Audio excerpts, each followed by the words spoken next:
Hello and welcome to the Stripping the Dipping podcast. You're joined by your usual co-host, Denzel Clarkson, aka AMG Denz, and today, as always, we have another really fantastic episode.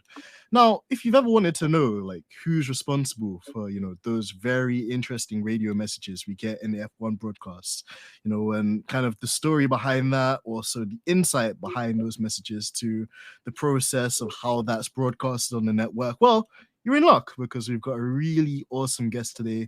They've had experience as well as a director of sport and also a development producer too.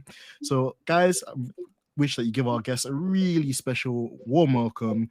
It's the one and only, it's Ray Warner. Ray, how are you keeping? Hello, yeah, I'm very well, thank you very much. Yeah, nice to be here. Thank you very much for having me on. Thank you so much, Ray. It's obviously great to have your time today. And yeah, just like you've got a really interesting role. It's one that I guess, people obviously aware of, but then also probably don't give as much attention and probably as much credit as they should. But before we get into that, Ray, tell us, we always kind of talk about this with all of our guests on the show. What were your earliest motorsport memories growing up? I'm based in England and was brought up here. So my earliest memories were watching a program called Grandstand. And on Grandstand, Formula One was part of their daily coverage or their weekend coverage, you have to say. I'm talking. So I'm 50 now. So I was born in 1973. So my earliest memories were probably the sort of mid 90s. And I'm not and never have been an anorak about Formula One, but I've watched race after race. So going back to the Mansell, Prost, Senna days. I vaguely remember James Hunt racing, but yeah, and him and Nicky Lauda obviously. But yeah, so basically from I would say the early 90s, the Damon Hill era, really. Hill, Schumacher, those sort of days, Montoya, Jack Villeneuve, those sort of guys. So yeah, I would say that's my earliest memories. But yeah, so I've worked for Formula One now for 12 years. So obviously since then I've a lot more knowledgeable than I was before I joined, I would say. That's really exciting there, Ray. And you're talking about like an era of Formula One that kind of goes back to the golden era, of course. That was a really sensational time, wasn't it? With Mansell Mania, the likes of Senna as well, which was just such a force in Formula One. And like you mentioned as well, even this Damon Hill, like he really managed to gather the hearts of the nation and just one of many successful, world champions we've had in the sport as well. So that's super cool. And of all of them, Ray, who would you say was like your favorite? Which driver of the ones you mentioned really stood out to you at the time? I would say I was most engrossed by the Damon Hill Michael Schumacher battle, and I've obviously travelling to circuits for a long time. I've sort of stood next to Damon in various queues at airports, etc. I've never actually bothered to introduce myself because I was a little bit in awe of him, I think, after watching him on TV for so long. Same with Michael Schumacher as well. When I was a student, I got to meet Schumacher at the 1995 British Grand Prix. And I actually was fortunate enough to play his goodbye message when he left the sport. I can't remember what year it was now, maybe 2012, 2013, something like that.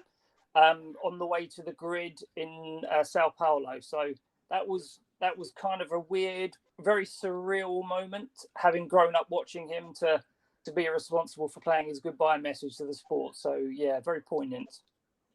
Oh, I could imagine that, Ray. And like you mentioned as well, it's kind of interesting that it's like full circle because you mentioned kind of being there in the 90s where Schumacher was becoming more prominent, in his Ferrari and Benetton days, and then being there and almost being there for his last kind of impactful moment in Formula One where he retired in Brazil. And I remember getting quite emotional about that, being a fan of the sport because my dad's a huge Schumacher fan. So I remember listening to that eerie message and I was like, oh my God, this is like the time when he retired back in 2006. And I was like, oh, maybe there might be one hope that he'll come out of retirement again and maybe try and do it that way. But of course that wasn't meant to be. But no, some really interesting moments that you've highlighted, Ray, and we'll talk about some of those in a bit more detail in a second. another thing that we like to do on this podcast, Ray, is kind of give the younger audience kind of an idea of some of the journeys our guests have been through, whether it's academically or kind of just in terms of work experience that they've been through to kind of get to the stage they are now. For you, Ray, you're a graduate of the University of Greenwich. You studied media and communications as well. At the time, what would you say about like the media sector? Like was it your dream or your ambition to get into that kind of field of work when you're growing up? And also, how easy was it back then to find work experience? And what were the most important skills you developed in your early years of the TV production that you did? Yeah, I mean, I would say so. Just to give anyone who's listening a little bit of background. So I'm not from a rich family. I'm not from a private school. I'm just an ordinary kid who grew up in Kent, who went to a normal state school. And I remember going to see the careers advisors. I don't know if you guys went through all of that, but at our school, they brought people in and they said, okay, what is it you want to do when you grow up? And I always used to say, I want to work on Match of the Day, the football program in England. And they were like, okay, what about being a plumber though? Or maybe a carpenter? And I was like, well, no, not really. This is what I've always wanted to do. So as ridiculous as it sounded to them and to my friends and family, that was what I always wanted to do. So and this is obviously pre-internet, pre-email, even pre-fax probably as well. So back in those days, you had to either pick up the telephone and try and get to speak to somebody who you wanted to work for, or you wrote them a handwritten letter, which is what I did to the BBC Sport department. And I was fortunate enough to get some work experience. So I used to go and spend my weekends working on Match of the Day for free and on Grandstand. I used to sit behind the presenter as one of the many guys in the background. And you just kind of made connections through there, work for free. So I studied all week. I played football on Sundays. But yeah, so I used to go up to London from Kent on my own as a 16, 17, 18-year-old and just work away and make contacts like that. So that's how I first got a foot in the door, essentially. That's amazing, Ray. And then what I like about your response as well is that, you've given us the context that for a lot of people, we're not here to bash people that have more privileged or more fortunate kind of upbringings and like family situations, because of course everyone has a slightly different, story and upbringing as well. But for you, you're just like us in that sense that, nothing came on like a silver spoon and you had to go and basically engineer your own opportunities and go out there and actually make the sacrifice, which I think will be really inspirational for a lot of our listeners. But on top of that, I'm sure there are times where things didn't go to plan, or perhaps maybe you're expecting to hear back from, maybe one company wrote to you and then they didn't like revert back to you. How do you deal with like trying to find continuous motivation and deal with rejection at times as well when, it's such an area which is so niche and I feel like you mentioned in schools doesn't really get talked about a lot? Yeah, so I would say, so as part of the degree course that you mentioned earlier, the media and communication course, which was fantastic, by the way, as part of our second year or third year, maybe, we had to do, as well as our dissertation, we had to do a special project. So going back to that BBC mention that I mentioned earlier, so back at that time, BBC was still making the Formula One coverage. So I thought it would be a very clever idea of me to go wandering around the corridor and knock on the office door of the head of BBC's Formula One coverage and say, how would you feel about me and my two friends on my course making a student documentary on how the BBC produced the 1995 British Grand Prix? And he said, yeah, I think that would be a good idea. We've never done it before, but yeah, we don't mind. So I used that contact that I'd made before, and then we wrote to Bernie Ecclestone, who was the be-all and end-all for Formula One. So we thought we were being really, really clever by me using my contacts and what great ideas. We'd made all these plans, and we got I think it was a one-sentence fax reply through our college that said basically, no, you won't be doing this documentary. So we were rejected and all our plans were kind of in tatters. So basically I badgered for about 3 months non-stop. And in the end, he said, "Yep, okay, you can do it. Just don't get yourselves killed." So yeah, so eventually we got to do it. So we went up with the BBC, myself and my two colleagues from my two student friends, and we spent a week at Silverstone filming, meeting BBC presenters. We interviewed Michael Schumacher and Damon Hill and Murray Walker. It was fabulous, really, really good. That's an incredible kind of story there, Ray. And like you mentioned as well, like it's really intriguing to kind of hear that, you know, you had this idea already kind of conceived. You then obviously ran it by the university and the BBC team as well, which were on board with it. But I guess if there was ever going to be like a block in the chain that would prevent such an event or idea from happening, it's going to be the chairman of the sport, Benny Eccleston, that would do that. But, you know, to be able to even still have the perseverance and to kind of like find other ways of making it possible and not giving up straight away, I think it's really inspirational, you know, and a lot could be learned, I think, for our younger audience as well, in terms of even if things don't go right in the first instance, or if you knock on the door and you don't get a yes, you know, it's not the end of the world, and you can still find inspiration and try and kind of find other creative ways of being innovative. Definitely.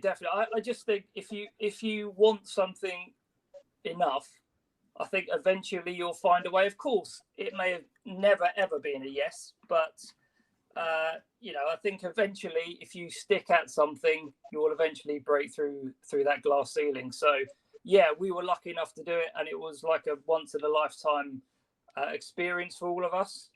So, yeah, it was fantastic. Loved it. That sounds incredible, Ray.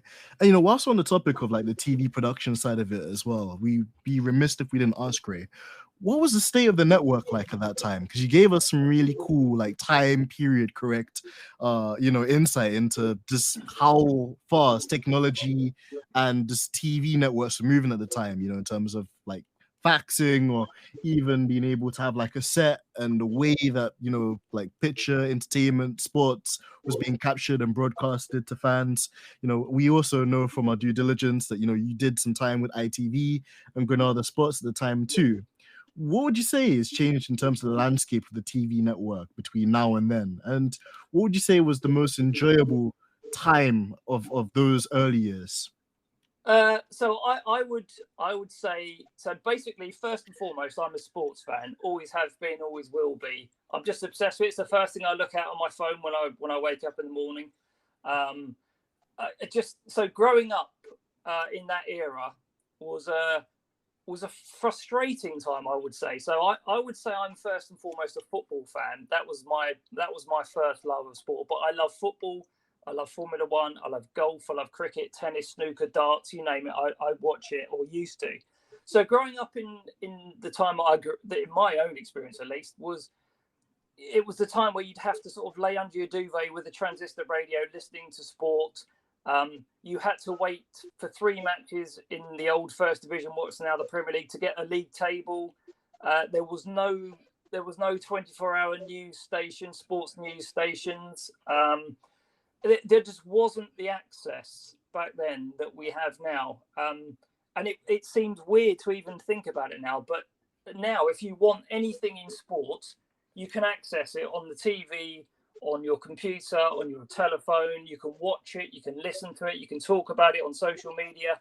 Whatever you want, it's there at your fingertips. Back then, you almost had to be tenacious to find out or to experience by viewing or going to the grounds or listening to the radio, watching on TV. You had to hunt it out and you had to be patient. Now everything's available at your fingertips. And I'll be honest, I much prefer these days where everything is so accessible. I think it's fantastic. So I would say that's the biggest change that I can sort of recall. But it's been a long time now, obviously. Absolutely there, Ray. And you know, I kind of share my early memories as well on the, you know, to piggyback on that thought as well, because growing up, as I was born in 95 and then was like watching Formula One from when I was like 4 or 5 with my dad, you know, in the sitting room. And I remember just him having teletext and then having to kind of use that to get the results of the live standings, which is like a real throwback. And even the TV production of F1 at a certain stage when it was on ITV, and having kind of like the blue background with yellow writing, and the likes of like Jim Rosenthal doing the hosting as well, was really kind of like a time to think about. And like you mentioned, getting access about information, or the latest developments in news with the teams, it was so much more harder to kind of get. And in a way, I feel like, at least now, lots of people these days will say, well, the casual drive to survive fan has easy access through means of like the internet, or through social media, whereas before it was a lot more harder. I still kind of agree with you that the way it's shaped and the way the landscape's developed, it's for the better.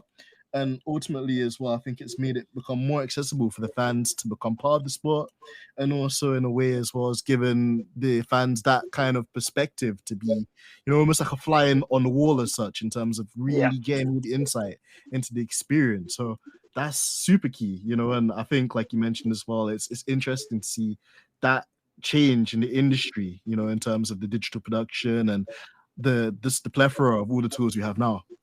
Yeah, it is. And funny enough, when you mentioned Jim Rosenthal there, in my first job after graduating, that I used to travel to Southampton back every day. So from my house in East Sussex, it's 100 miles there and 100 miles back. And one of the programs we used to make down there was the ITV Formula One highlights of each race.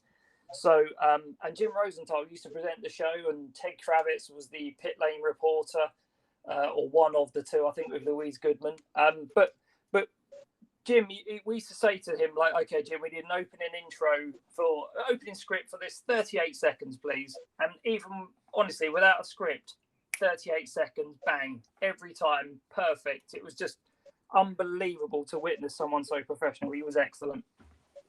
Oh, that's incredible. And I can imagine it as well, because even just sitting at home, my dad used to say the same thing about, Jim Rosenthal too. And this his ability, to kind of give you the screenshot of what was going on in the sport, and just the way he would lay down the foundations of setting the scene for that race weekend and the championship scenario, and just what happened with the drivers as well. So it's interesting to kind of draw that parallel between your experiences directly with Jim, and then us as the kind of fans and consumer as well of the sport too. So that's really interesting. And then to bring it on to the next subject here, Ray, let's talk more about your role. So, you've briefly kind of told us like that you work with the Formula One management group.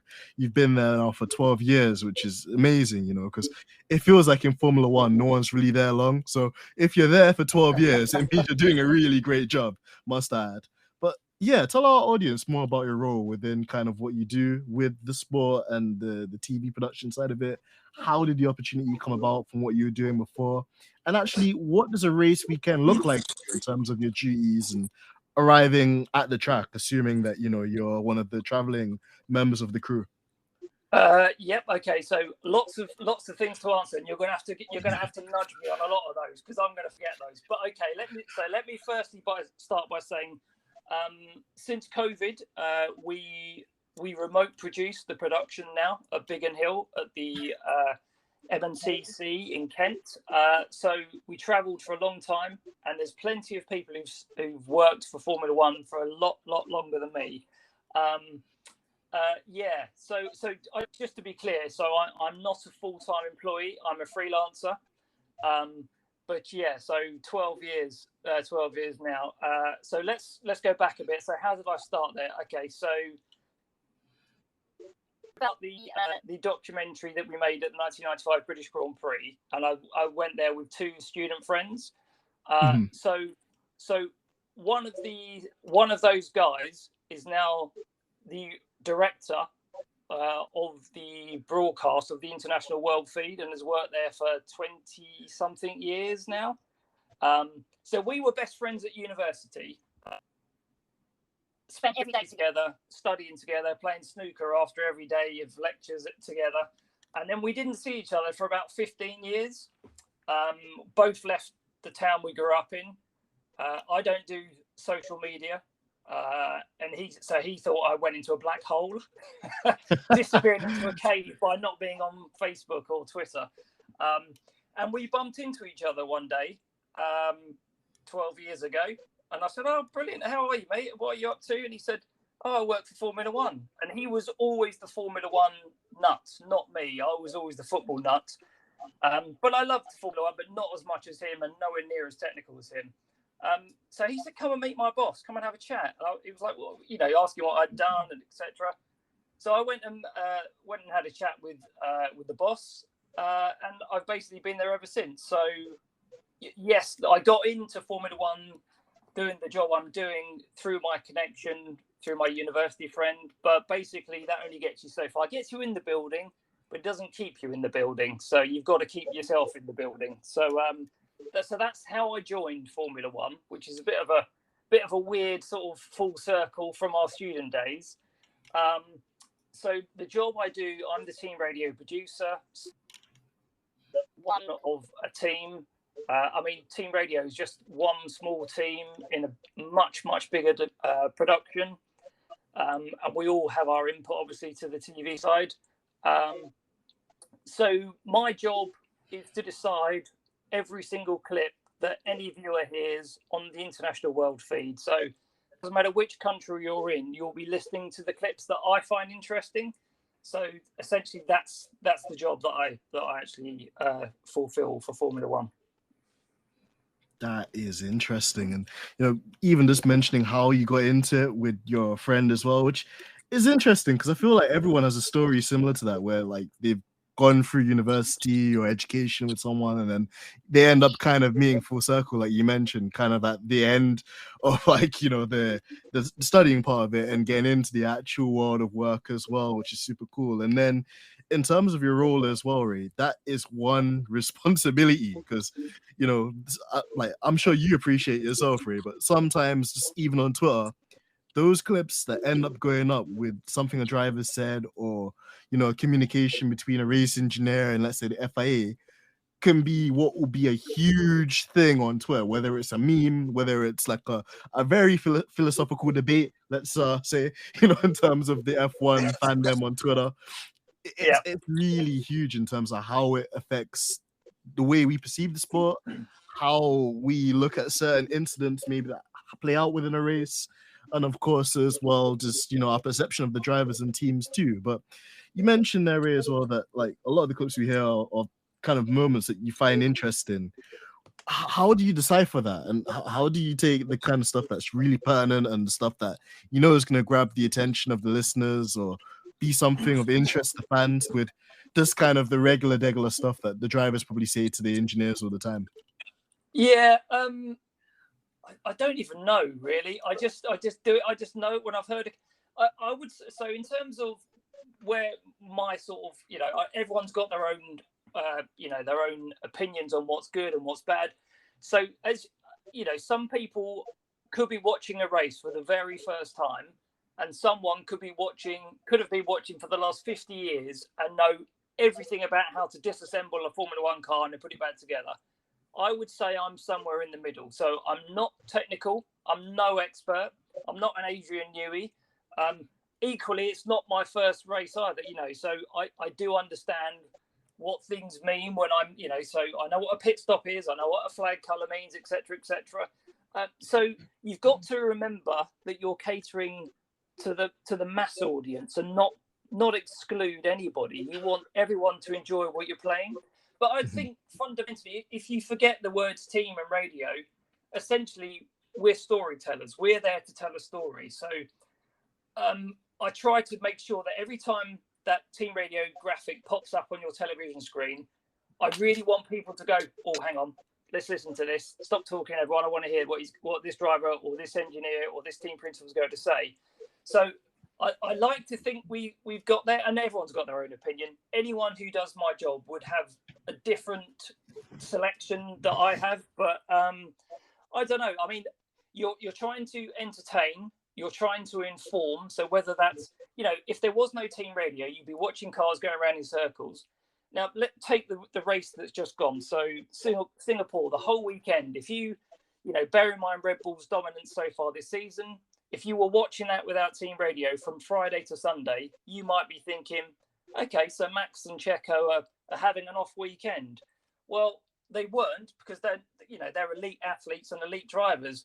there was a reason behind, the reason they're not dominating this particular weekend, and they can tell that story themselves. So whether that's to do with the front or rear end, or the upshifts and downshifts that Max was complaining about, or Checo with the rear end stepping out, or the brakes, we can educate and inform, but also entertain at the same time. So everyone seems to really enjoy a Max and GP row or discussion, I should say. But so without team radio, the viewers wouldn't have a clue what's gone on then until the drivers have got out of the cars, gone to the media pen and done their interviews. So, it's a combination of all those things. Absolutely there, Ray. And what I'd like to kind of pick up on there, what you said as well, is that I think even with the drivers being able to go to the paddock and kind of give their accounts of, either questions they're being asked or just generally their experiences on track, there's nothing quite as raw or almost as intimate or almost as real as what comes out of their head first thing as soon as they touch that radio button on the steering wheel. And that's getting transmitted, obviously, from themselves to the team as well. And also, like you mentioned too, it's really key. Like, I hope people look at this and actually think about how integral it is to painting a picture and understanding further some of the challenges and tricks that go through in Formula One. Because, of course, like you mentioned, Red Bull have been really impressive this season. They've continued to, assert the dominance in the sport. We're almost looking at them to make it 11 on the bounce, which I think in any sport is practically unheard of. And then they come to Singapore. They've got a car which, for some reason, is not in its optimal kind of window. You've got two different drivers with two different styles, like Checo, which, hasn't had the best of seasons, but has been doing some really good recovery drives, saying that the car is not in a zone where he feels comfortable enough to drive it. And the rear end was stepping out because of the brake balance not being quite there. Or Max kind of saying, these upshifts are really annoying me and I'm not able to progressively get onto the accelerator as quickly as possible because of this kind of issue that we're having with the gearbox and the way it's synchronized with the power unit. It's interesting, and it's something which, without the input, of the radio production team and the work that you guys do, it isn't as transparent to us. Because to be fair, I think ever since Bahrain, Max, even though he was leading by at least 20 or 30 seconds, was talking about the differential and the upshifts. And throughout, I think even Australia, if we remember correctly as well in practice, Checo was mentioning something about the brake bias, even in a practice session back then. So without the radio messages, sometimes these recurring themes or patterns that we see in the sport, they don't become so obvious to us, like you mentioned earlier. Yeah, I mean, I just to make clear, I have almost no understanding what half of it means, but I know it's important, and I'm basically parroting exactly what they said. So, obviously downshifts, upshifts, that's gears, etc. But so, our job is really to try and just inform viewers exactly what the problem is, if there is a problem, or that emotion, as you said, yes, when drivers press the team radio button to talk to their team, yes, it's not polished and it's not gone via a public relations company. It's them talking. But equally, I would say, so whilst, yes, it's there's a raw honesty to it, I think also the speeds that these guys are doing, it's ridiculously fast. And if somebody recorded me driving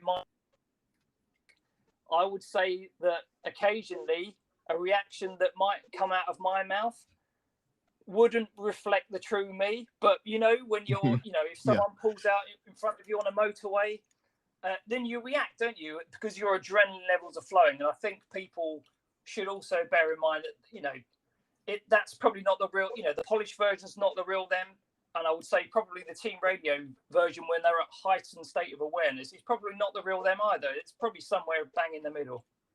Of course, and I agree with you as well, Ray. When we look at these drivers, they're almost like gladiators in terms of their kind of mindset to risk that they have, but also just the adrenaline that's running through them as well as they're taking some of these corners. And I'll kind of not digress, but go on a really funny anecdote I saw the other day.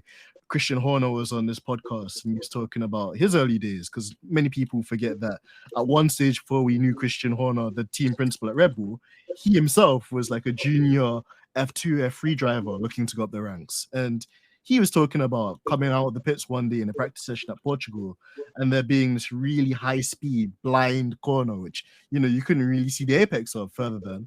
And Juan Pablo Montoya just going around this corner completely flat, completely committed. And it was like nothing to him. It was like putting war on a duck's back. Whereas for Christian, he couldn't, like, you know, like accept it in his mind to kind of disconnect the risk of driving so quickly with the risk of obviously having a crash. And that in itself, I think, puts into perspective just how like quick things happen in a Formula One car. And it's the only sport I feel in that sense where to capture what the driver's saying and the essence of things that are moving at 200 miles an hour is one of the most challenging, but I think also one of the most rewarding things in terms of the product that we're given as well. 100%, and I think, you know, when people see that a driver's last in the classification, you know, and they last say by 2 seconds, that they are, every one of those guys out there and everyone who's ever driven a Formula One car, they are proper heroes. They are proper elite drivers and not to be dismissed lightly. I think, you know, full respect to those guys. Absolutely, right. And, you know, talking about kind of the image and perception of them that we have, you know, with the being heroes and gladiators and just kind of the impact that, you know, F1 athletes have had just on the wider world. For FOM, for the Formula One Management Group, how big is the emphasis on adding you know, insight into the audience's experience and kind of giving them that immersion between, you know, the driver and obviously broadcasting that on TV? So do you mean from a team radio perspective or a general perspective? Both would be interesting to get kind of your response on. Yeah, so I mean, to be honest, I mean, my focus is purely team radio. Yes, we had general meetings about the upcoming event of that day, etc. But so my focus, I can only really speak for team radio because that's all I've really experienced. But sure, you know, I don't know. The honest answer is I don't know. I know that I'm, you know, that myself and my team, you know, I would say anyone can make a plan. This is what we want to do. This is how we're going to do it. But before, you know, when those green lights go out, when the lights go green at pit exit for practice 1, 2, 3, and for quali, and the lights go out for the race, honestly, you're literally, anything can happen at any point. And I think it's all about being flexible and reactive, and the drivers and the cars tell the story. You know, we basically what happens, we are just following them. Basically, you know, we can say, right, okay, we want to show this shot. We'd like to hear a driver say this. We'd like to hear that driver say that. You can't put words in anyone's mouth, so you've got to just tell the truth and basically reflect exactly what is happening on track or in the pit lane or on the pit wall. So yeah, I mean, it is, and it's so fast. Honestly, you know, you really can't strategize too much. So to give you an idea of what we go through in our little room, because again, as I said, that's all I can speak for. Mm-hmm. So if you stood and I threw 20 tennis balls at you, and let's say you caught 2 or managed to get 3, and you're looking at those tennis balls thinking, am I going to broadcast those? And while you're looking at those 2 or 3 tennis balls, another 20 have come at you, and then another 20, and then another 20. And that's what it's like trying to listen to team radio, especially during qualifying or a race day. It is relentlessly quick, and it never stops. And it is such a challenge and such an adrenaline rush. But everyone in our team is honestly absolutely loves it, and we're addicted to it. But it's so, unless you've heard it in your ears, it's just unbelievably quick. I think over the course of a weekend, someone calculated there were 50,000 separate individual team radio messages spoken. Wow. So 50,000 in, what have we got, 5 sessions. it's a lot, and I don't know. I have no idea how many we broadcast, and it obviously always changes. But you're talking like a tiny percentage of what we hear gets broadcast. But it feels like we never stop because you're constantly listening to voices and decide, yes, we want that clip. No, we don't want that. Yeah, okay, we want this one. It's transcribed. You know when you see the clips written down as well now, the radio clip. Mm-hmm. So we decide that. So we've got a guy who literally physically types it next to me. And I have to try and spell check it on screen whilst listening to 20 drivers and then calling it in and playing it on the broadcast. It's unbelievable. We love it, honestly. I'm not trying to talk it up, but it's fantastic. It sounds exciting, Ray. You know, it must be like a rush, you know, to say the least, because it's having the ability, I guess, as well, to kind of, you know, multitask and to deal with the bits that are pertinent, but then also kind of keeping out an ear for other kind of emerging stories or you know, messages from other kind of drivers in the kind of list as well, and doing the other kind of administrative parts as well, like transcribing it and getting it out to the viewers as well. Like it doesn't sound like an easy feat at all, but I could see why it'd be so exciting, why no 2 days would ever be exactly the same, because just like in Formula One, even though the outcome might be the same, or, you know, like you might get used to seeing one particular driver win, the way that they get that race win from start to finish always have slightly different turning points and different considerations and different things that arise as and when they do. So that's really interesting, and I think, you know, insightful for our listeners to hear as well, Ray. And on the topic of it, I know with this question we had to kind of edit it a bit and redact it because some of it was kind of out of what you do. But just generally speaking, you know, what are the things that we don't hear on the radio broadcast? So kind of get like, you know, left. Is there like strict rules on a general point of view as to what can and can't be published on the network? Not really. No. So, as I said, I choose the clips. Occasionally, something might come up that I think that's, you know, that would be in poor taste. Like, you know, so if something happens on track and someone's injured, or you hear the sound of someone who may be injured, you wouldn't play. Well, excuse me. I wouldn't play that because they've got family and loved ones who are watching them, and that would be, I think, appalling. And I don't think anyone wants to see that or listen to that. But no, generally I'm left to make my own decisions. I would say a lot of what you don't hear, and a lot of those 50,000 messages, a lot of it is drivers being told the gaps to the car behind and the gap to the car in front, because they don't want to penalise, you know, especially in qualifying. You know, what you're being told, okay, so if you're Max Verstappen, you're being told, okay, Lewis is 5 seconds, 4 seconds, 3 seconds. Lewis on a fast lap, 2 seconds, 1 second, and then obviously Max has to get out of Lewis's way.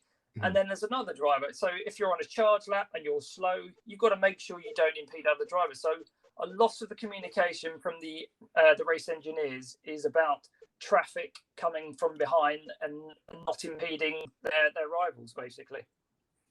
Fair enough there, Ray. And yeah, you know, it's like it's interesting you mentioned as well, like, you know, those kind of moments which, you know, they're kind of more sad or kind of moments where they're concerning, but also I think they can be quite powerful too, because I think, like, let's go back example to Silverstone last year where you had that really horrific accident kind of going into turn one. And, you know, all of us kind of as TV listeners or watchers were waiting just to kind of hear on the radio whether he was okay. And then finally we got that radio transmission of him saying that he's fine and that, you know, he's about to jump out of the car. I think, you know, the difference between those and kind of the ones which aren't so like great in taste are really important and kind of give us also perspective of how dangerous the sport can be as well. So it's great, and I think it's also cool that there's not too many restrictions on what you can put out, but also what is put out is respectful enough and courteous enough, like you mentioned, to the drivers and their families, of course, as well, that are fans of the sport just like us. Yeah, I'm so sorry. My phone cut out and I missed almost all of that. I'm really, really sorry. No worries there, Ray. I was just like, I was just talking about like how it's good that, you know, you guys have like the creative freedom to kind of like put out the things that you think are meaningful, but at the same time as well, you guys are almost like your own moderators in terms of like, you know, not putting stuff out that's gonna be, you know, not nice for a particular situation, and giving like an example of, for example, Jorgy'S when he had that incident last year at Silverstone, all of us just as TV watchers were really hoping that, you know, he was okay. And then when we got that transmission, you know, on the radio that he was fine and that he hopped out of the car and that, you know, everything had been switched off and the marshals were attending to him. I think those moments like that as well put into perspective for fans like us, just how dangerous the sport is, and it's almost just like surreal being kind of in the helmet and kind of hearing what their thoughts are at the time as well. Yeah, I mean, I would say also remember that all myself, my colleagues, everyone who works on these productions, we are like you guys. We are all Formula One fans. We're all sports fans. So if you react to shock and awe, then basically we are doing exactly the same. But we are obviously we have to spring into action to tell the story. So going back to last weekend in Singapore, when Lance Stroll crashed right at the on his last flying lap, I think it was at turn 19. Very, very fast crash. And his engineer came through and asked him, you know, are you okay? And he clearly was okay. So, you know, it's always a relief and a pleasure to be able to clip that up very quickly and broadcast to the viewers that actually, yeah, the driver's okay. The car was, but Lance was well in himself, at least. I know he obviously subsequently missed the race, but, you know, no major harm done from all accounts, and thank goodness as well. So yeah, it's nice when you get the opportunity to do that, because as them, and you know, if that was my family, I'd like to think someone would play my clip very quickly as well to let everyone know that they're okay. Absolutely, there, Ray. I 110% agree with you on that. And you know, it's so key because again, kind of going back to how it was back in the olden days, like for example, you know, and it was really sad as well. I actually wasn't even born at that time, but like listening to accounts of it when Senna unfortunately lost his life, just I could only imagine how the news was broadcasted back then, and you know, the teams and maybe the drivers and the staff at the circuit would have known, but then all the fans around the world probably wouldn't have had any clue as to what Senna's condition was at the time. And I think Murray Walker did an interview one time with Sky, and he's saying that it was hard to kind of transmit that to the fans because even with him, he didn't know whether to say, you know, that he was going to be okay, because then if Senna wasn't okay, that would be a lie to the fans. But then also, he knew that he couldn't be insensitive enough to say that a driver just died at a circuit, because that also wouldn't be correct. So it's amazing that at least now we kind of have the tools and you guys working diligently behind the scenes to kind of give us access, but at the same time, the boundaries are kind of respected for the drivers, and they're almost given that kind of like space too. Yeah, absolutely. And you know, with regard to Ayrton Senna and that tragic day, you know, I was one of the millions watching on my TV as well. So, and it was awful, absolutely awful, heartbreaking. So yeah, so in terms of advancements and the introduction of team radio, it's you know, there are lots of positives to come out of it, and that's just one of many. Absolutely there, Ray. Well, you know, on the topic of positives, like we're gonna get some fan questions in as well before we go. But Ray, let's start off with what would you say is the funniest driver radio message you've heard? One of our fans wanted to know, and also they've kind of put their own nominations in there if there was any that you hadn't thought of before. So we've got Kimi Raikkonen. Tell me what they put first before I tell you mine. Because sure. Honestly, it's hard to pick one out. So I've probably forgotten loads that we played. Go on, read those to me. Sure. So we've got Kimi Raikkonen's infamous "Leave me alone, I know what I'm doing," which went down quite well in Abu Dhabi a couple of years ago. We've got Pablo Montoya's "Oh dear," and context of this was I think a deer had run onto the circuit. On the track. And the team were trying to tell him, like, you know, there's a deer there, and Pablo decided to get quite witty and use a double entendre in terms of saying, "Oh dear," you know. So yeah, I've seen it on YouTube. Yeah. So there was that. And even in more recent history, you know, we were talking about Singapore being the most recent Grand Prix we've been to. A couple of years ago, Max Verstappen was driving around the streets of Singapore, and there was a huge lizard. To which Max said something to the effect of, "There's a giant lizard on the track." You know, only then, you know, this week, Max to be driving around, and then there was like a poor little cute lizard that was walking on the floor and flicking out his tongue.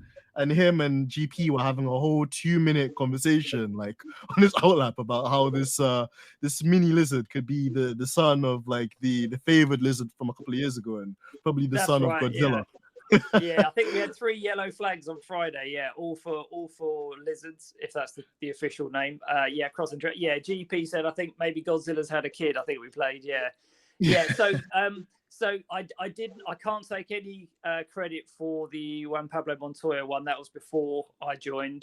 The Kimi Raikkonen one was my first season. That was in 2012 in Abu Dhabi. And do you know, I very nearly didn't play that one because it was a really crackly transmission. I mean, these days it's great because we've got the ability to write it as well as broadcast it, as well as playing the clip. So yeah, we're doing fine, no problem at all. But yeah, so yeah, I do remember that one. I'm sure I played a subsequent one in the same race. So it was Simon Rennie, who ended up being Daniel Ricciardo's engineer, I think, was Kimi's engineer at the time. And then Kimi said to him a few minutes later or later on the race, he said, yeah, I'm doing it all the time. You don't have to keep reminding me every 10 seconds or something to that effect. I think it's warming all 4 tires or something like that. I remember the first time we played Lewis with okay, Lewis, it's hammer time from Bono. I remember the editor sat next to me at the time. He said, "We're not playing that, are we?" I was like, "Yes, we're playing that," and it just became a thing. You know, it just sort of, it's weird the way the thing catches up. So Max and his Simply Lovely carries on. We've had loads of stuff. I think Jenson Button was asked maybe 2013 how the tires, and he said, "Yeah, black and round, same as usual," or something like that. But you get the odd fun. You know, Lando's quite funny.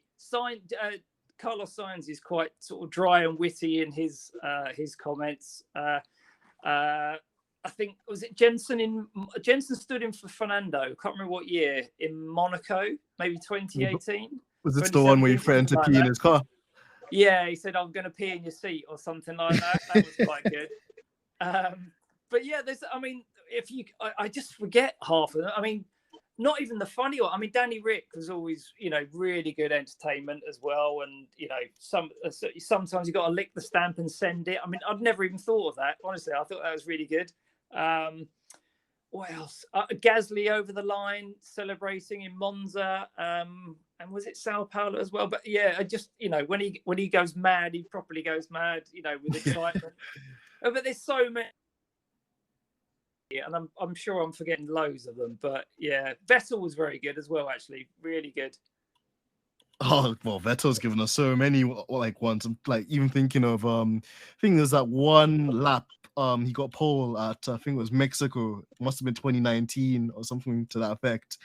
And I think he was at pole position. Yeah.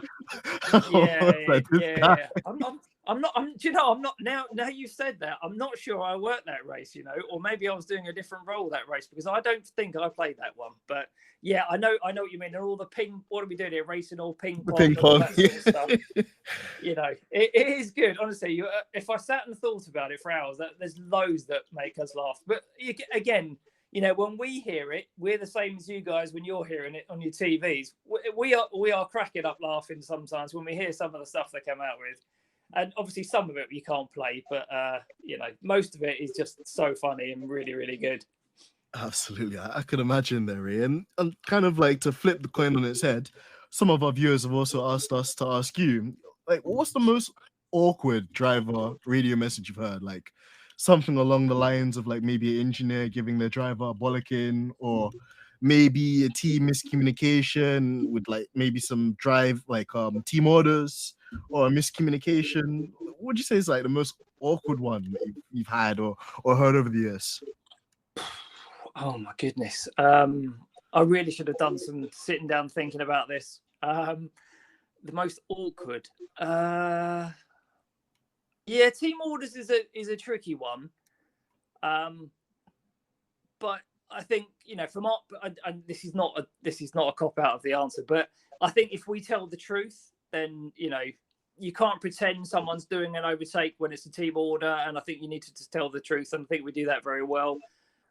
Some awkward ones. I don't actually a sort of a funny and awkward one we did maybe 2021 in America when we were doing the FIA team radio. I think Alan Permain on the Alpine pit wall was complaining about Kimi Räikkönen overtaking someone off track, and he said something along the lines of, "So we can overtake off track now, can we?" He said, "No." Michael Massey said, "No." He said, "But it's okay for Räikkönen." He said, "No, it's not okay for anyone." But he goes, "But it is okay for Räikkönen," or something like that, and he just wouldn't let it go, and it was awkward, but it made me laugh anyway. But so I'm just trying to think some others, but I mean, as I said, GP Max's engineer is he's very good. I can remember he was Paul di Resta's engineer at Force India several years ago. And I think that Di Resta had been knocked out early in qualifying. And I don't know if we broadcast it, but I can remember him saying, "Don't shake your head at me, Paul," or something like that. And I thought, oh, that was a bit tasty. But so he's clearly not a shrinking violet. So, obviously him and Max have an entertaining relationship on the team radio as well. So it's great. I can imagine. And with Paul and kind of like GP as well, like it's interesting to see even like the dynamics of how they would interact with each other, and even now how like Max interacts with GP too. Because even the other day, I think at Spa, Max was preparing for outlap, but it was one of those situations where we had like a damp to drying circuit, and whoever was going to set the fastest lap was likely to do it by crossing the line last for the track evolution. So VP was trying to coach Max to kind of get to the start line as late as possible to get the ultimate conditions, and it almost cost him, I think, the opportunity to progress into Q3. And Max is completely losing it, although at this point he'd already made it through. And GP just comes on the radio and says, "Well, all right, mate. Well, next time you do your own strategy then and see how you do." It's really I remember. That was Belgium, wasn't it? Yeah, you're right. That was only a few races ago. Yeah, they do fly by. Honestly, it's ridiculously quick. Oh, I could imagine, man. Like again, like it must never get old in that sense too. Just kind of hearing interactions and seeing kind of how the drivers talk to the engineers that either they worked with for a long time, like Lewis and Bono, or maybe some of the new kind of pairings. Because I think this year Russell's got a completely new race engineer with Bradley being alongside him. So it's really interesting. I think it's Marcus Dudley actually. There we go. Before he stepped in for Bono when he was ill a couple of years ago, or not ill, but missed the race or whatever the reason was. But they seem to work well. Him and George, actually, they're very good partnership. Absolutely. And just kind of before we bring this episode to a close, Ray, and again, thank you for your time, because it's been really insightful and kind of funny as well to reflect on some of these moments too. But, more of a question to just you generally. What are the plans for the future? Is there any like projects? I know that you mentioned earlier you do some like a lot of like freelancing kind of work as well. And another kind of question that's come through from our fans is, if you were a racing driver, what motivational radio message would you give to people that you are going to inspire along your career path? Okay, so first question first. Future plans and projects? No, I said I don't know how many races I've been the team radio producer for, but probably 200 and something. But every time I walk in the building and sit down in the chair, I get butterflies. I get nervous. I do believe I'm the best person for the job, but you've got to, there's no hiding place when you sit down to do it. So you never feel comfortable. And every time you get booked to do another race, it's like a win, in my mind at least. And I think the whole of our team feel the same. So being booked for the next season is success in itself, because it's not an easy job.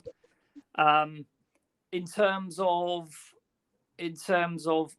advice, or sorry, a message from if I was a driver, what would I want to hear from an engineer? I think Lewis was quite good actually. When was it 2020 when he said something along the lines of, "That's for all the kids out there that you can do it as two man," or something along those lines. When he was driving back in on the cool down lap. I think something like that is actually maybe not massively relevant, but kind of to me, as again, yes, everyone has different backgrounds and chances and upbringing. But yeah, I mean, literally you can do it too. Anyone, if you put your mind to something, if you just, I mean, no one, well, maybe they do now, but I did not grow up thinking I want to be the team radio producer when I leave school, because I don't think team radio exists. In fact, I know it didn't exist back then. But I always wanted to work in live sport. It's what I love. And I loved it before I did it. So I think if you find something that's genuinely a passion and you are lucky enough to do it for a job, it is quite an amazing feeling. And if that's what any boys, girls, men and women listening to this want to do when they grow up or get older, don't let anything stop you. Yeah, you'll get told no loads and loads of times, but if you want it enough, eventually someone will break and you will get through and get your chance. And if you're good enough, you'll stay there as well. So that would be what I would say. Thank you for that, Ray. That's really inspirational. I think, like you mentioned, it's key. There's so many times where life kind of kicks us down or things might not go the way we expect them to, but it's finding the perseverance, finding the kind of hunger and passion and the desire to go after a goal. And I think it makes it even more rewarding and even more kind of this amazing when you find a job that doesn't feel like a job because it's a passion that you really endear and love, and you're able to do it in such a way that the passion and approach you take to it rubs off on other people as well in a really positive light too there, Ray. So thank you for that. It's amazing to kind of hear that. Before you go as well, we're talking about like future plans and projects. I know that you're just kind of mainly excited just for your work that you do with the radio production team and so forth, but what are your thoughts also on just radio messages or like live sports being broadcasted from the athlete's perspective in other sports? Because over the years, recently, we started to see referees in football get mic'd up. I think even at the weekend, I think it was Yuri Tillerman that now plays for Aston Villa was wearing a microphone as well, and you can hear him saying "man on" and making these calls as the game was being played. With Formula One probably being one of the first sports to capture that, and now that idea being transcended into other sports. What's your take on that? And do you think it's like good as it has been in Formula One to kind of see just that extra dimension of perspective given to the fans? Yeah, I mean, I think obviously television sport has evolved massively over the years. Yeah, I mean, I'm a big fan of it. Obviously, it's basically, from my perspective, it's like being paid to be an eavesdropper, which everyone loves hearing stuff they shouldn't hear. I know that there's been experiments with cricket in one-day games or limited over matches. They will put a microphone on a particular player. In terms of football, I think the contact nature of it would make it quite difficult in terms of, I mean, I'm no engineer, so I don't understand all the technology behind it, but an easy win for me. But I would, as a sports fan, as a football fan, I would love to hear what the football managers are saying to their team. Not everything, just an occasional quote. I believe that the Tour de France introduced their own version of team radio to their coverage this year. Yeah, I think it's out there, and I think it's slowly going that way. I believe that golf may even have experimented with miking up golfers in a particular tournament. I don't know if that's absolutely true or not, but I'm sure I've heard that. So yeah, I think anything that brings the fan closer to the athletes and the stars that they're watching is all good, basically. I think it adds to the experience for the fans. So yeah, I think it's definitely a positive. I would 100% agree with your sentiments there, Ray, and I agree as well in terms of bridging the gap between the fans and the sport as well, and kind of giving us that raw kind of experience and insight as well. So, it's been great to kind of hear that from you and to learn so much more about the production side of it too. And the final question, Ray, before we let you go, and this one's from the boss lady Georgina herself. It's the biggest question we ask all the big guests. So, you're being added to this list, by the way. Pineapple on pizza, yay or nay? Right, okay.